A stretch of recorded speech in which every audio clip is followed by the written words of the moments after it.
Famous economist John Maynard Keynes once said, "The hardest thing in the world to understand is the purchasing power of money. Purchasing power is often referred to as the real value of money." Another word we often hear about is inflation. For instance, this morning on my way to work, I drove by the local gas station and noticed that a gallon of gasoline now costs over $4. Ouch. By definition, inflation is the general increase in prices over time. It causes the purchasing power of money that Keynes referenced in his quote to decrease. Barron's once asked financial researcher and author William Bengen, the creator of the 4% rule, to figure out the worst time to retire over the last 100 years. Most people would have guessed 1929. Stocks collapsed and the recovery was slow. But that wasn't the worst moment. The answer is 1968. Stocks didn't crash overnight, but they struggled for years. And while markets stagnated, inflation surged. Rising prices quietly ate away at the purchasing power year after year. That combination of a long, grinding bear market and high inflation did more damage to retirees' financial plans than even the Great Depression. Because when inflation runs hot, it doesn't just hurt returns, it changes what your money can actually do for you. And that's why inflation may be one of the most underestimated risks in any financial plan. Today, we're going to tackle that concern head on. You can't control inflation, but you can control how prepared you are for it. Joining me in a few minutes is Foster Group advisor Ben Berger. Whether retirement is years away or already here, this conversation is about one thing: protecting your purchasing power and preserving your lifestyle for the long run. I'm excited about this conversation with Ben. He's going to show you how advisors at Foster Group account for inflation in a plan with a demonstration of the planning software we use. I won't spoil the ending, but you might be surprised by the outcome, especially in light of how much attention this topic gets. But before we get started, I want to show you a few slides to better explain what can be a complex topic. As I mentioned earlier, inflation is the general rise in prices over time. It's often measured with the year-over-year rise in CPI or the Consumer Price Index. A low, stable rate of inflation, typically around 2%, is often considered a sign of a healthy, growing economy. This is also one of the two indicators the Fed focuses on when setting interest rates for our country. The other is employment. The next chart shows the impact of inflation on the real value of a $10 bill from 1983 to 2026. If you hold on to that $10 and do nothing, your $10 from 1983 doesn't go very far today. It's like having just $3 in your pocket. That doesn't feel great. So what can we do about it? Well, there are multiple options, but equity markets are typically considered an inflation hedge. The last chart from each day, before we get to more exciting things with Ben, is the historical difference between putting cash under the mattress, like that $10 bill I just showed you, versus investing in the S&P 500. $100 in 1950 would have covered an entire month of groceries. Today, that 100 might only cover less than a week of groceries for that same family, whereas the same 100 could have been worth $2,992 had you invested it in the S&P 500.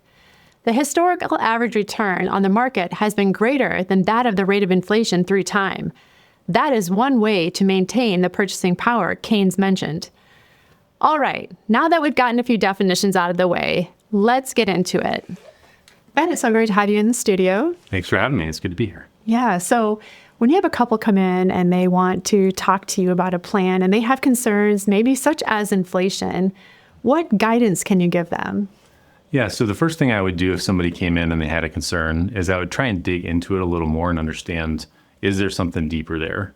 So inflation is a good example. If somebody came in and they were concerned about inflation, the question they might really be asking is, if inflation is higher than I thought it was going to be, am I going to be able to live the life I want to live in retirement?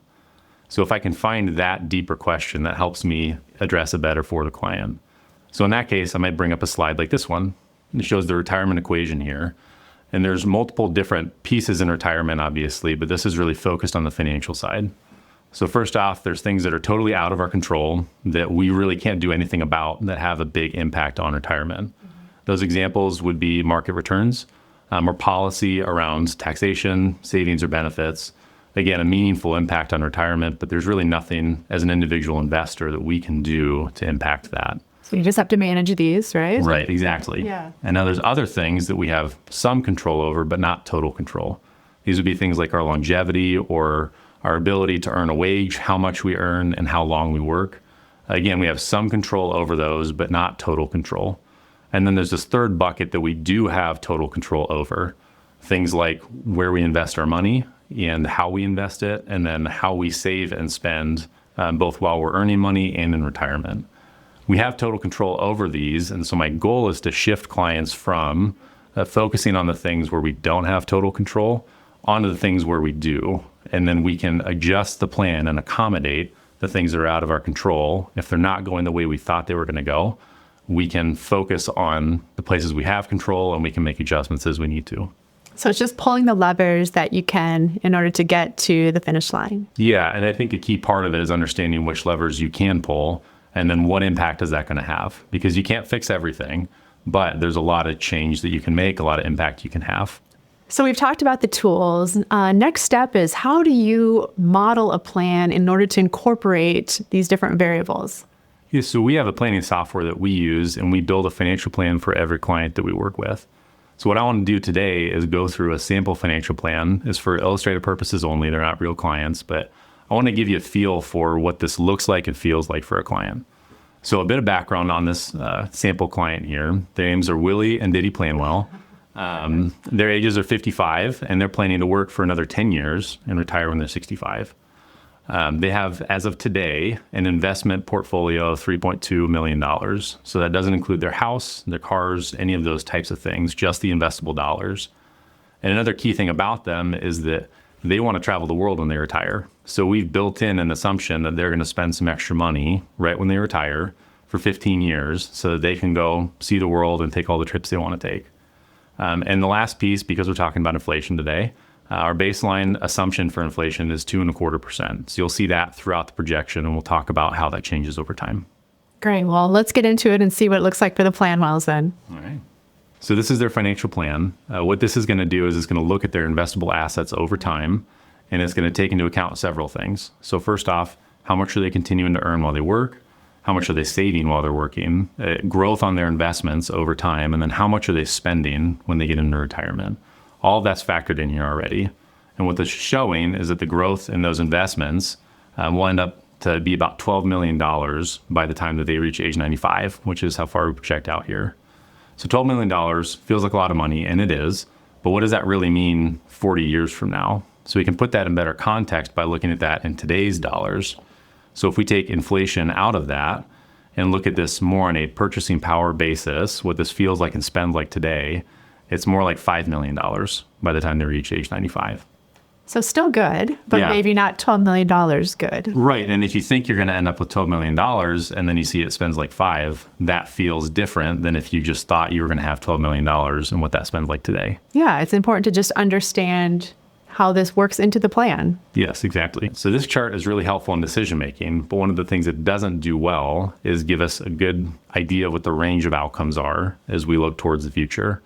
So I use for that a Monte Carlo summary. Monte Carlo summary is a statistical model that looks at a range of hypothetical outcomes to see what might happen over time.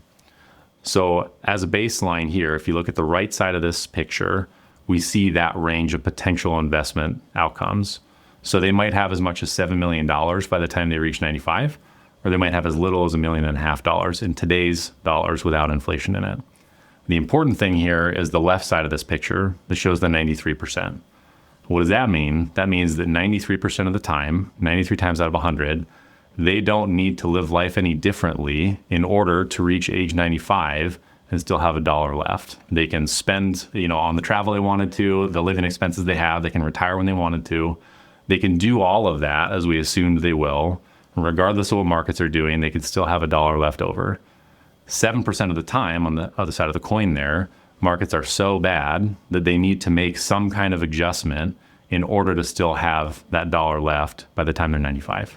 So as an example, we're talking about inflation today. So as a reminder, our baseline assumption is 2.25% inflation throughout the rest of their lifetime. So what I want to do is see what happens if that's not the case, that changes. So what I did here was I said inflation is going to be 5% for a 10-year period starting the day that they retire. It's really unfortunate timing for them, right? But what if that happens and then it resets to that baseline of 2.25%?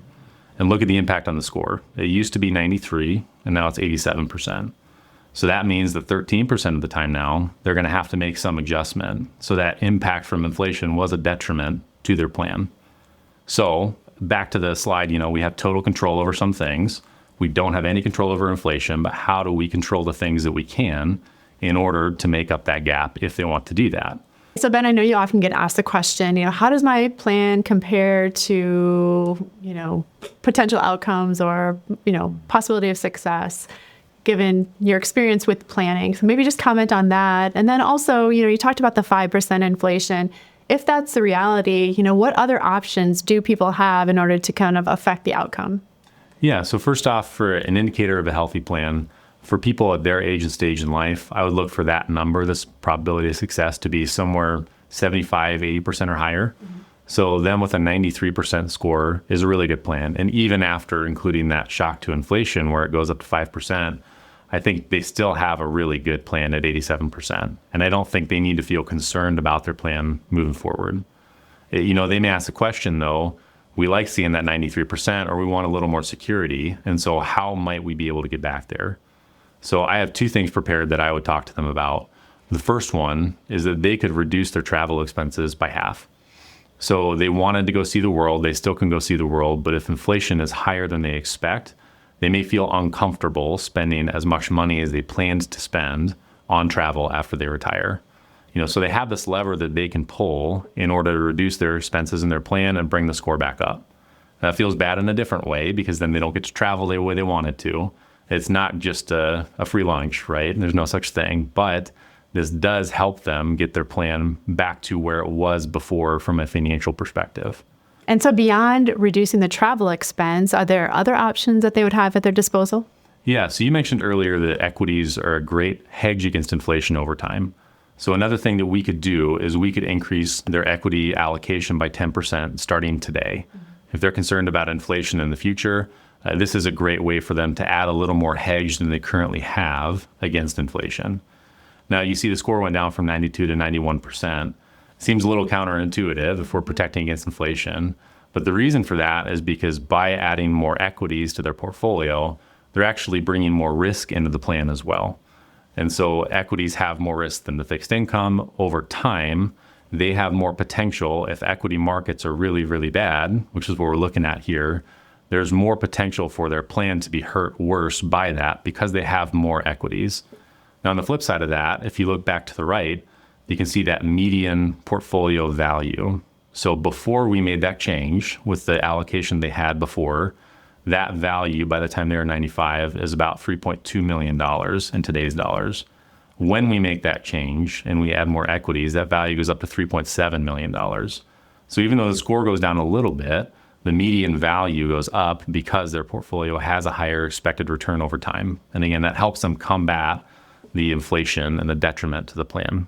Yeah, thanks so much for sharing this today. It's very insightful. We've covered a lot of bases today, from inflation to planning to scenario analysis. I guess the last thing I would ask you is, what advice would you give to someone that is maybe at the beginning of thinking about putting a plan together? So if you're concerned about your plan at all, or if you're wondering, am I in a good place today, or what might happen in the future, what could my plan look like? I think it's really helpful to get a financial advisor involved. The reason for that is because we can put together a plan like I showed today, and we can look at a range of potential outcomes. We can look at the impact different scenarios may have on the plan and help to make an informed decision. This isn't exactly right. This isn't exactly how the future is going to unfold. And that's okay. It doesn't need to be. It just needs to be informative and help us make a better decision moving forward. And a financial advisor can help you do that. Great advice. Ben, thanks for joining me in the studio today. Yeah, thanks for having me. I enjoyed being here. Absolutely. I think the common thread we've heard today is pretty clear. Don't rely on guesswork. Plan early, diversify your income, stay flexible, and revisit the strategy as circumstances change. Retirement isn't just about stopping work. It's about maintaining the lifestyle you work so hard to build. Inflation is one of the biggest threats to that goal, but with the right planning, it's manageable. And as always, if you have any other topics you'd like to see us address, please let us know at our website, fostergrp.com. Thanks for joining us today.